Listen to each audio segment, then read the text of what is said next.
impacto en muertes y secuelas sanitarias, además de la crisis económica, uno de los efectos complicados de la pandemia de COVID-19 está en el plano educativo.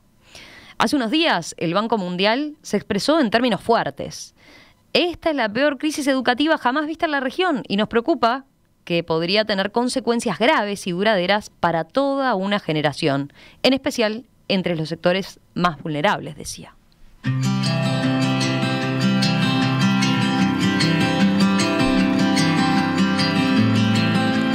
Así habló el vicepresidente del Banco Mundial para América Latina y el Caribe en un comunicado en el que la institución llama a actuar de inmediato para hacer frente a la enorme crisis educativa. Esto a raíz de un informe en profundidad elaborado sobre la situación educativa del continente titulado "Actuemos ya para proteger el capital humano de nuestros niños". Una de las conclusiones de ese texto es que la pobreza de aprendizaje, que tiene que ver con la comprensión lectora en niños de 10 años, podría haber crecido un 20% en la región durante 2020. Bueno, ¿cómo queda parado Uruguay en este contexto? Más con las dudas sobre la suspensión de la obligatoriedad en la asistencia que el gobierno determinó la semana pasada y que tanto se ha discutido. Pero sobre todo también, ¿qué pasa a futuro? ¿Se abre una oportunidad también con esta coyuntura que estamos atravesando para el sistema educativo?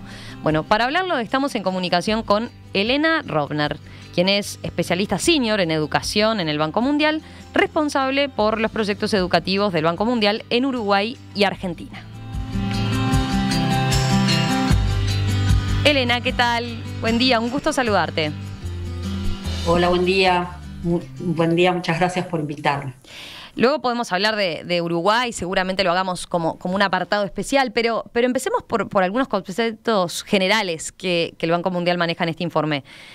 En este informe que, como yo decía, se titula "Actuemos ya para proteger el capital humano de nuestros niños", y ahí comienza diciendo: la pandemia de COVID-19 es sin duda el mayor shock jamás experimentado por el sector educativo a nivel mundial.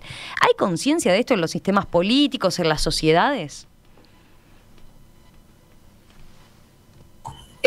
Conciencia seguramente hay, digamos, una indicación muy clara de que hay conciencia es que si tú te fijas, digamos, y es un tracker que nosotros hacemos desde el banco, y vos haces una línea de tiempo del cierre de escuelas, claramente si vos mirás el mapa del cierre de escuelas, en abril del 2020 todas las escuelas del mundo estaban cerradas prácticamente, y los países han hecho, no es el caso de hoy, los países han hecho un esfuerzo muy grande por intentar reabrir escuelas, precisamente porque comenzaron a tener evidencia y aprender unos de otros sobre lo que implica tener las escuelas cerradas, y no solo en términos de aprendizaje, sino de todo otro montón de apoyos y servicios que las escuelas ofrecen, en especial a las poblaciones más vulnerables. De modo que sí, conciencia hay, seguro que la mayor parte, y diría todos los gobiernos, tienen una enorme preocupación, todas las familias sin duda tienen una enorme preocupación por el tema de los cierres de escuelas. Probablemente no tengamos tan afinado todo el conocimiento que deberíamos tener para afrontar las soluciones, y todavía queda mucho por hacer. Veía, capaz que la pregunta puede ser, ¿cuáles pueden ser los efectos a largo plazo, ¿no?, de esta crisis educativa? Creo que todos tenemos conciencia de eso que señalabas, ¿no? El efecto en el corto plazo, porque las familias lo vivieron, ¿no? Porque también era una demanda hacia los gobernantes, pero capaz que no lo vemos tanto a futuro, ¿no? La enorme pérdida en educación tiene su impacto en capital humano y por ende en la productividad del país, ¿no?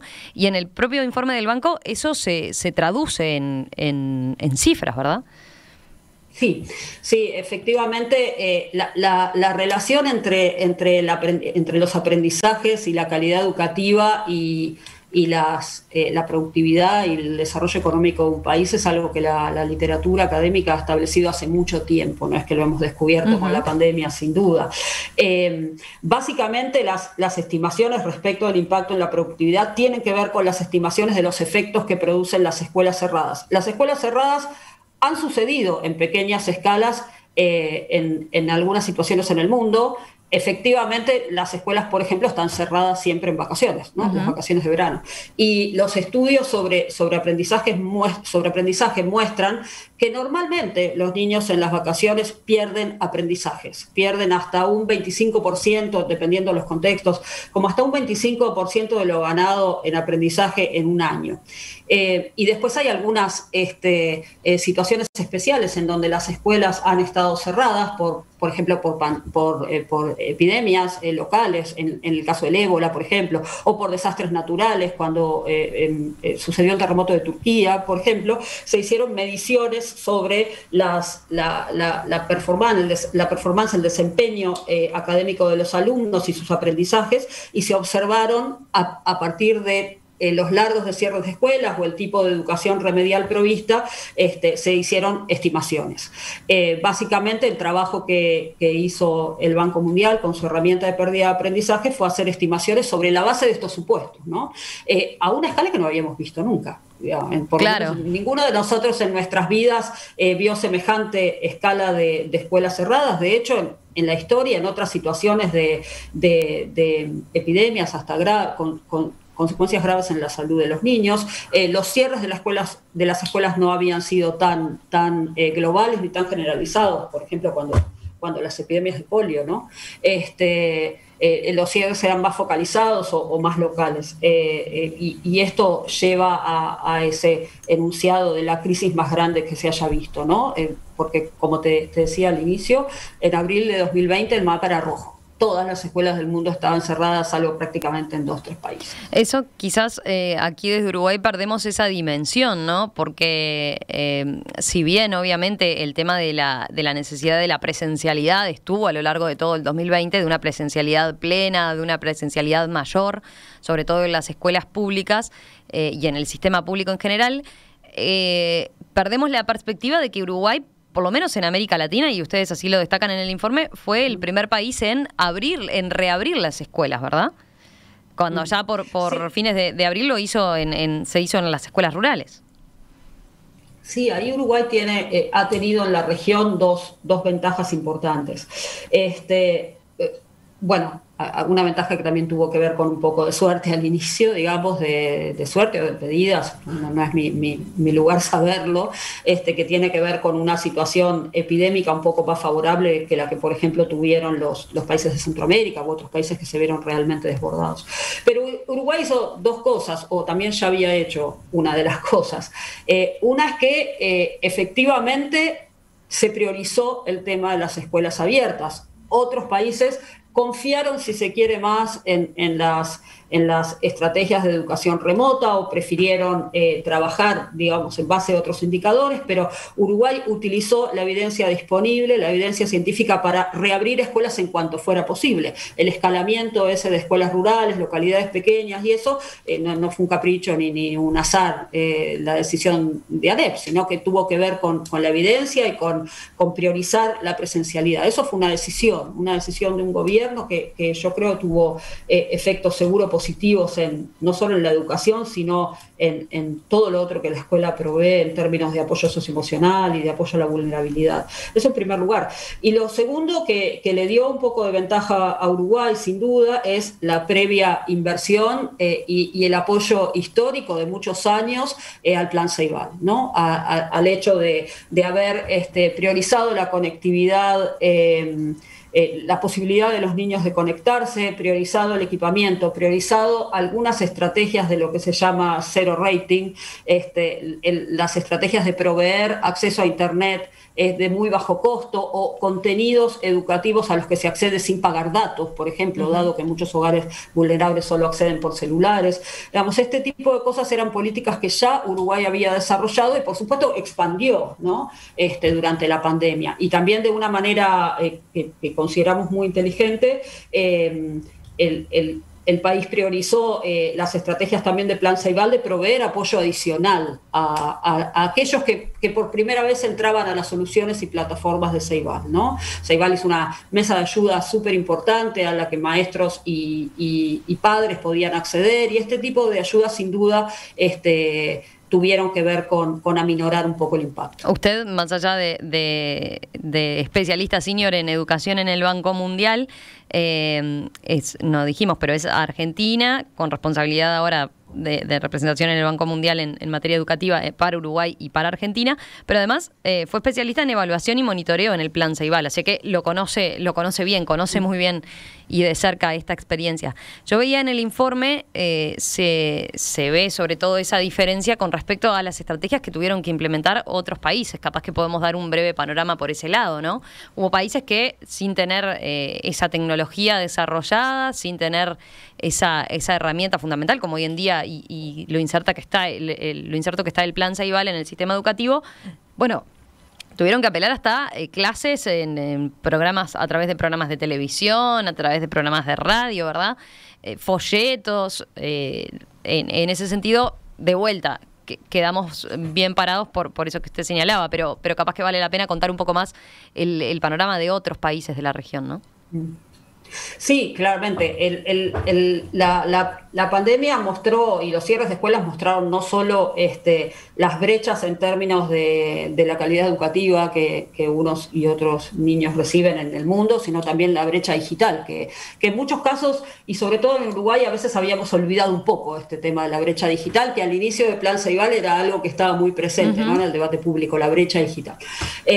Porque en Uruguay la brecha digital está relativamente mejor llevada, no diría cerrada porque eso es demasiado generoso si se quiere, pero sí mucho mejor llevada. En otros países, o sea, esta cuestión de que en Uruguay todo niño de primaria o de secundaria básica de una escuela pública tiene un dispositivo para acceder a Internet, no es para nada el caso en otros países. En otros países el acceso a Internet en los hogares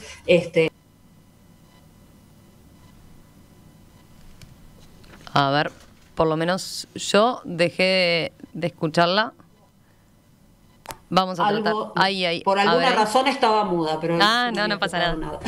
Bueno, no sé dónde dejaste. No, en los otros países, cuando empezaba a plantear el panorama en los otros países.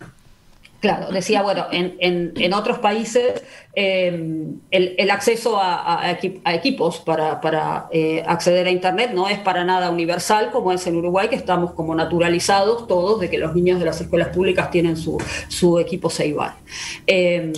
Por supuesto no es lo mismo cuando en un hogar hay un equipo Ceibal del que depende toda la familia, o cuando cada uno tiene su propia computadora y cada uno de los adultos también.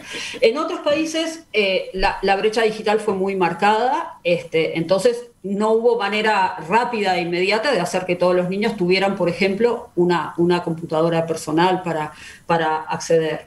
Y no solo en términos de la conectividad, sino en términos de los contenidos educativos, lo más básico, que haya contenidos educativos en plataformas.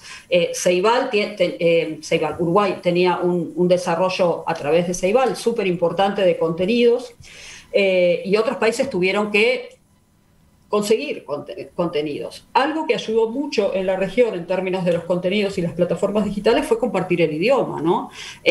Con algunas pocas adaptaciones. De hecho, Ceibal abrió contenidos educativos a otros países y vimos un nivel de colaboración importante y que por lo menos en mi experiencia profesional no había visto tan extendido de colaboración entre gobiernos, de intercambiarse información, de intercambiarse materiales. Algunos países hicieron muy bien las cosas con las estrategias de educación remota de bajo costo, sobre todo basada en radio y en televisión, ¿no? También utilizando la experiencia de algunos países que tienen mucho desarrollo, por ejemplo, de educación remota en base a televisión, como es el caso de México. México tiene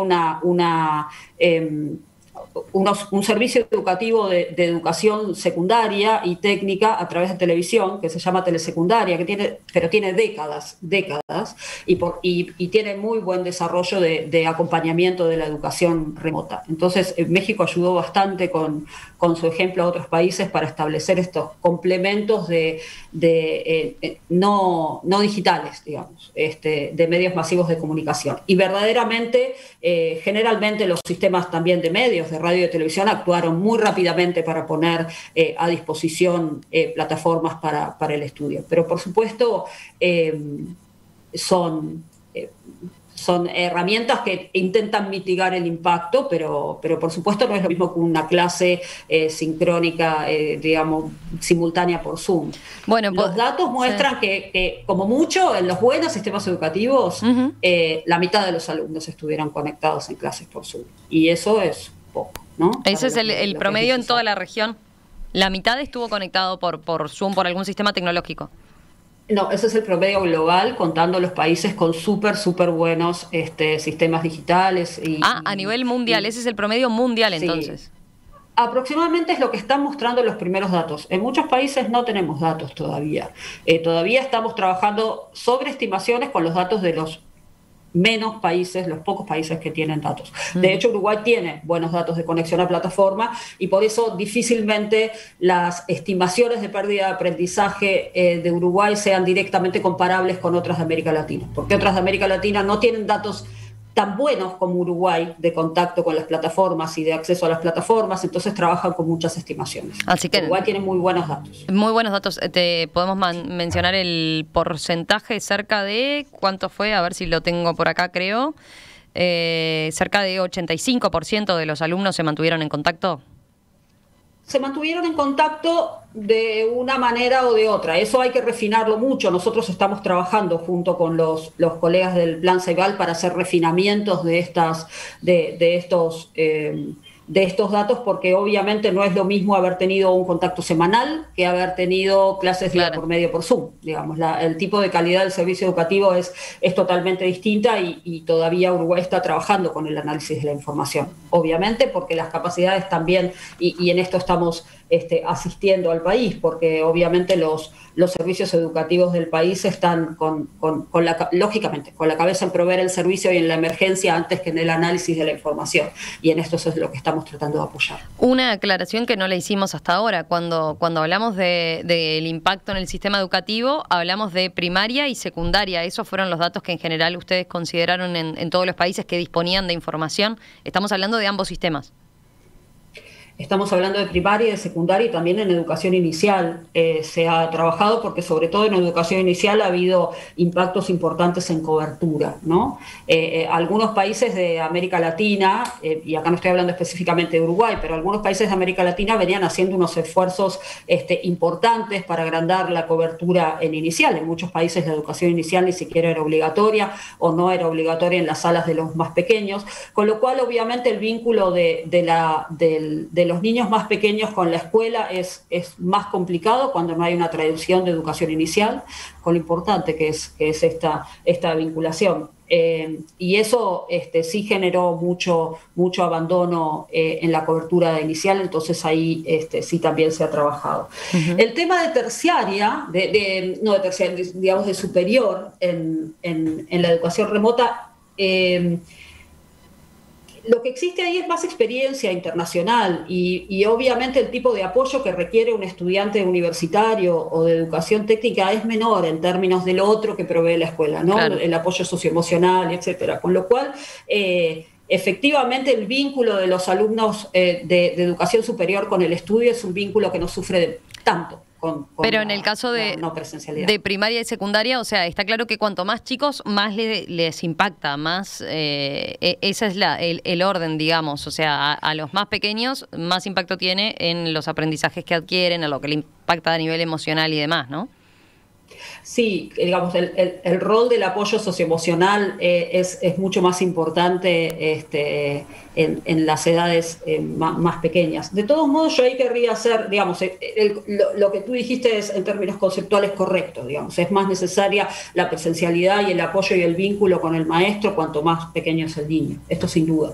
Y también el tema de los compañeros, de la socialidad y este tipo de cosas que, por supuesto, cuando un adolescente es más grande lo puede tener en el barrio, digamos, con los vecinos y con los primos, digamos, no necesita ahí tanto la escuela, es más autónoma. Sin embargo, sí quiero hacer una aclaración, y esto especialmente relevante para Uruguay, que tiene que ver con las dos puntas de la educación obligatoria. O sea, por un lado está el tema inicial y el peligro del abandono y la desvinculación de los niños más chiquitos, pero muy probablemente esos niños vuelvan a revincularse una vez que retorne la presencialidad normal. El otro problema que tenemos en Uruguay tiene que ver con el otro extremo de la educación obligatoria y que es la secundaria superior.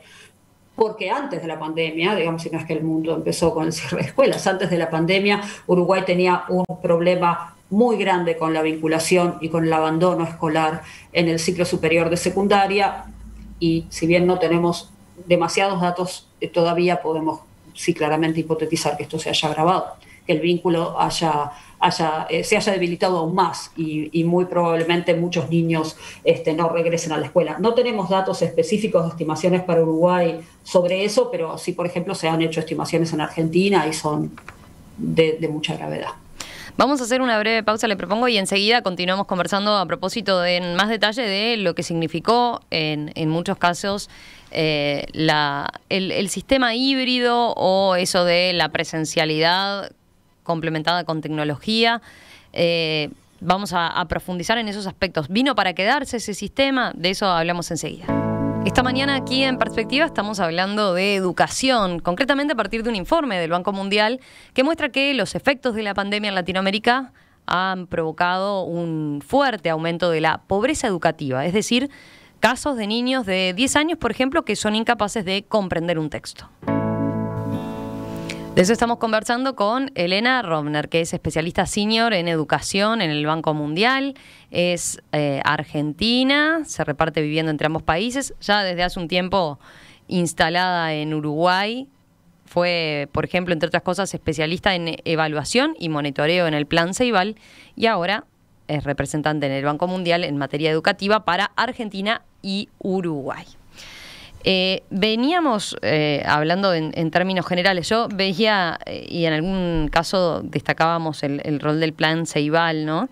Y llegaban algunos mensajes de la audiencia diciendo: ojo, porque en pandemia en Uruguay, sin generalizar, el recurso del Plan Ceibal también fue para que el maestro pegara una tarea domiciliaria que la terminaba haciendo el padre o la madre, porque al no funcionar los maestros no se podían comunicar vía Zoom. Acá se pone mucho énfasis en el problema en algunos problemas de ceibalitas para arreglar, sobre todo, pero se destaca eso, se apunta que efectivamente no tenía un rol de interacción o de aprovechamiento de la herramienta en su máxima expresión, sino que, bueno, era para, como si mandáramos una tarea por mail, entiendo, ¿no? A partir de lo que dice. ¿Ustedes recabaron más información de eso, de lo que significó en la práctica concretamente a nivel de usuarios, de situaciones que se dieron? ¿Se empleó correctamente el Ceibal? Bueno, sí, seguro, sí, vimos esto, no especialmente, no es que específicamente yo tenga datos hoy para dar detalles sobre eso en Uruguay, pero sí es algo que hemos visto en la región, que estamos revisando información en Uruguay, pero todavía no tenemos un reporte. Y efectivamente, vuelvo a lo que decía al inicio del tema de la brecha digital, ¿no? Evidentemente. Y vamos a ir a cuestiones inclusive más simples que funcione o no funcione la ceibalita. Tú mirás los datos regionales y mirados por quintil, entre los alumnos más vulnerables y más pobres y los de hogares con más recursos socioeconómicos, el 50% o el 51%, creo que es el dato exacto, de los hogares más vulnerables en la región no tienen un escritorio propio para que el niño haga las tareas. Ya no una ceibalita o ya no una conexión digital. No hay un lugar donde el niño pueda sentarse en las condiciones que son ideales para estudiar, estar en silencio, estar tranquilo. La brecha ahí en términos de vulnerabilidad es muy grande. El esfuerzo que se hizo en Uruguay y en otros países sin duda fue enorme. Los sistemas educativos hicieron un esfuerzo enorme para poner a disposición esos recursos para las familias y para que los docentes pudieran dar el apoyo correcto, pero la brecha digital también existe en términos de habilidades digitales entre las familias y entre los docentes. Algo que ha pasado en la historia en el Plan Ceibal es que el Plan Ceibal siempre ha sido un programa de oferta voluntaria, ¿no? Que los docentes que quieren ingresar en Plan Ceibal y formarse en las múltiples instancias de capacitación docentes que Ceibal quiere y que Ceibal ofrece son los que quieren. Los que no quieren no están obligados a hacerlos, de modo que, por supuesto, estos docentes que entraron por primera vez a las herramientas digitales estaban en un lugar, sin duda, de desventaja respecto de otros. Claro. Estaba mirando algún aspecto, ahí tenemos que hacer siempre la distinción, ¿no? Pero hay cifras que se mencionan en el informe del Banco Mundial para toda la región que que justamente pueden llamar la atención, ¿no? Y ahí habría que hacer capaz que después podemos ver el caso en particular para Uruguay, pero algunos cálculos que ustedes hacen, yo mencioné el término pobreza de aprendizaje, definido como el porcentaje de niños de 10 años incapaces de leer y comprender un relato simple. Y ahí se menciona que este porcentaje de pobreza de aprendizaje podría haber crecido más de 20% en la región, pasando de 51% a 62,5%, lo que podría equivaler a 7,6 millones adicionales de niños y niñas en educación primaria pobres de aprendizaje en la región. Ese panorama, obviamente a nivel global, esa cifra impacta, pero traducida o bajada a tierra a Uruguay, ¿de qué estamos hablando concretamente? Concretamente, en términos de número, todavía no tengo la información para darte, pero la estimación de pobreza de aprendizaje tiene que ver, digamos, su formulación simple es niños que no pueden entender un texto simple. La definición es un poquito más simple que esa. Los niveles de desempeño en lectura en las evaluaciones estandarizadas se miden en distintos niveles. No es que un niño sabe leer perfectamente o no sabe leer. Hay cuestiones intermedias, que es, una escala de todo lo que podemos hacer cuando leemos un texto. Uno puede leer desde al nivel leer una palabra atrás de la otra, cosa que en general, más o menos a los 10 años, todos los niños pueden hacer. Y lo segundo, digamos, si los niveles después van subiendo en todo lo que un niño puede comprender de ese texto, que puede hacer ideas adicionales, que puede relacionar con otros textos, relacionar con otras ideas, hasta llegar a la, no me sale, perdón, la palabra en español, que es como proficiency, a la capacidad perfecta de toda esa potencialidad. Eso surge de datos de evaluaciones estandarizadas en las que Uruguay participa, que para primaria es no solo las que hay nacionales, sino las que hay comparativas a nivel regional, como TERCE, los operativos IESE de UNESCO. Esos datos también se cruzan con datos sobre la vulnerabilidad en los distintos quintiles educativos, pues las pruebas también, tanto internacionales como locales, miden esos aprendizajes en los distintos quintiles educativos. Así se llega, digamos, a esa estimación de puede crecer en un 20%. Básicamente, como ya aplica lo mismo que te decía antes, ¿no? En términos de la mayoría de los países, esos son hipótesis que se basan en cómo se ha desempeñado en el pasado la brecha de aprendizajes entre quienes más y menos tienen, y a esa brecha de aprendizaje se le suma esa brecha digital o el acceso a la educación remota y su efectividad. Uruguay... De vuelta quedó silenciada. A ver. No sé por qué se silencia sola de repente. ¿Uruguay qué decía? Uruguay en ese sentido también tiene mejor información, porque tiene mejor información del acceso a la educación remota por quintil, pero sin embargo en algunas variables sigue teniendo que trabajar sobre estimaciones. Por ejemplo, en lo que es efectividad, la manera de medir efectividad del aprendizaje remoto tiene que ver con medición de aprendizaje. Si todavía no tenemos una nueva medición de aristas, de hecho con toda lógica aristas se pospuso el año pasado y todavía no tenemos todas las... aristas es la evaluación estandarizada de aprendizaje que hace el INEP. Y todavía no tenemos la información completa. Una vez que existan las mediciones de aprendizaje para poder hacer las comparaciones correctas, vamos a pasar de esa estimación genérica, en donde podemos decir, bueno, en términos genéricos, como sabemos que hay mayor alcance en los quintiles más bajos, estamos estimando que el impacto en Uruguay es menor, pero verdaderamente para saber de qué hablamos tenemos que ver los resultados de aprendizaje efectivamente. ¿Y esto por qué es muy importante? Y me extiendo un poco, pero es muy importante porque la medición exacta de las pérdidas de aprendizaje en los distintos grupos educativos es la que puede llevar a una correcta estrategia de educación remedial. Esto es, no solo saber qué pasó y decir, uy, qué horrible lo que pasó, sino saber qué puede hacer el sistema educativo y dónde tiene que dirigir mayores esfuerzos para volver a llevar a esos niños que quedaron atrás y dejarlos al mismo nivel que los que pudieron avanzar porque tenían mejor acceso a Internet en el hogar o mayor apoyo familiar.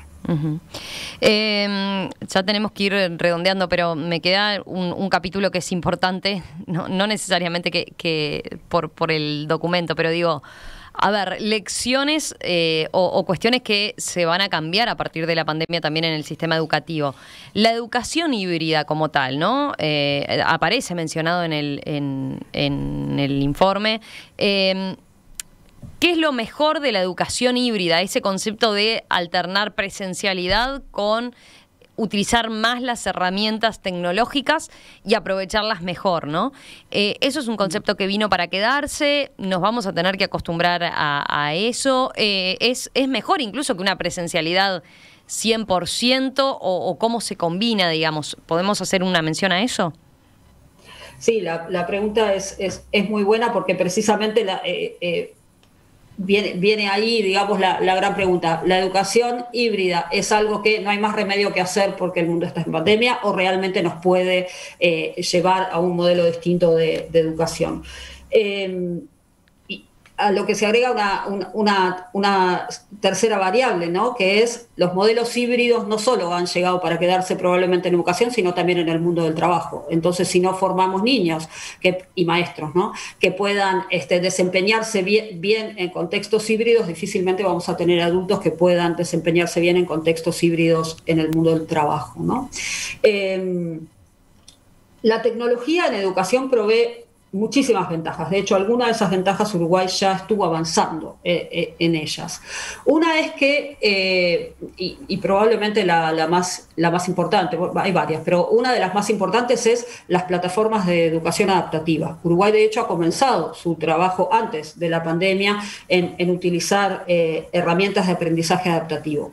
Las herramientas de aprendizaje adaptativo utilizan básicamente la interacción con un niño para, a partir de las respuestas del niño, por ejemplo, ejercicios o desafíos cognitivos, entender en qué necesita más apoyo ese niño. En vez de que un maestro tiene que estar mirando en 25 niños a ver, este respondió bien el test, este más o menos, la propia tecnología utiliza esa respuesta y provee a cada niño de los estímulos adecuados para seguir avanzando, con un ritmo más acelerado o con un ritmo menos acelerado, según la capacidad y la habilidad también la habilidad natural del niño, porque hay niños que son mejores en matemática y otros niños que son mejores en destrezas físicas y otro en lenguaje. El uso de la tecnología para esta customización, si se quiere, de los estímulos de aprendizaje es súper importante y forman parte de este modelo híbrido. Y hay desarrollos, digamos, en los últimos años y acelerados a partir de la pandemia de el uso de inteligencia artificial para herramientas que inclusive tienen sistemas de tutoría incorporados, ¿no? Que un poco apoyan mucho a la tarea del docente. Claro, a ver, nada sí, como el docente para saber y conocer lo que le pasa a ese niño, para ver en qué está fallando, cuáles son sus áreas fuertes, sus fortalezas, cuáles son sus debilidades, pero claro, acá estamos hablando de algo completamente revolucionario, podríamos decir, en eso de detectar exactamente en qué está teniendo problemas con este tipo de herramientas. Inteligencia artificial aplicada a la educación, algo que capaz que a muchos puede desorientar o a ver, es una realidad. Entonces estamos hablando de algo que es tangible, que se empieza a ver y vamos a eso. O sea, esto ha determinado, esta situación particular ha determinado que vayamos en ese camino entonces. Sí, a ver, varias cuestiones. El rol del docente es indispensable, ¿no? Nosotros hace años, no a partir de esta pandemia, pero gente que trabaja en educación y tecnología, decimos esta idea de que la tecnología no reemplazará a los docentes, pero los docentes que no manejen tecnología terminarán siendo reemplazados, porque la tecnología va a estar dentro del aula y va a estar dentro del mundo, está adentro del aula. Pero el rol del docente es indispensable. Los estudios lo que muestran es que la efectividad de las mejores herramientas de educación adaptativa es más alta cuando los docentes tienen una capacidad muy buena y están muy bien entrenados en el uso de esa tecnología. Pero justamente lo que esa tecnología hace, adaptándose a esta necesidad de cada niño, enseñando al nivel correcto, teaching at the right level, es como se usa el término técnico, enseñando al nivel justo, esto es, proveyendo a cada niño el ritmo de aprendizaje que necesita. Esto también ayuda a los docentes, hace la vida de los docentes más fácil, ¿no? Nosotros a veces olvidamos toda la multiplicidad de variables que un docente tiene que enfrentar adentro del aula. Niños distintos que tienen contextos de hogares distintos, que están prestando más o menos atención o que ese día se lastimó el perrito y están tristes y no pueden prestar la atención que tienen que prestar. La tecnología es una herramienta que ayuda a eso y que inclusive ayuda al cruce entre años de escuela, ¿no? Nosotros tenemos una costumbre de pensar que lo natural es que el niño de 8 esté con todos los niños de 8, el niño de 9 con todos los niños de 9, el niño de 10 con todos los niños de 10, pero el uso de la tecnología facilita el cruce entre niños. Un niño de 8 puede estar perfectamente integrado con un grupo de niños de 10 porque tiene más facilidad para trabajar en robótica. Y luego volver con sus compañeros de 8, digamos, y esta pérdida de la artificialidad del aula es algo que la tecnología puede acompañar. Por supuesto, esto, y por supuesto, digamos, esta adaptación de la tecnología a la necesidad del niño es indispensable para las estrategias de educación remedial después de la pandemia, ¿no? Porque solo podemos esperar que las brechas que había se hayan agrandado y se hayan agravado. De modo que sí, en este sentido la educación híbrida llegó para quedarse, porque la educación híbrida también es la mejor para atender a la diversidad. Niños que tienen que estar en secundaria trabajando algunas horas o ayudando a la familia y tienen que quedarse en casa por algo y no perder el contacto con la escuela por el hecho de que algunos días tenga que estar cuidando a los hermanitos, y realidades que sabemos que existen. Entonces la tecnología tiene que acompañar eso, acompañar la diversidad, y es ideal para acompañar la diversidad y ayudar a los docentes en esa tarea que es muy difícil. Por ahí imagino que viene en una de las conclusiones, pero el informe del Banco Mundial dice que esta crisis abre una ventana de oportunidad para reconstruir sistemas educativos que sean más inclusivos, efectivos y resilientes.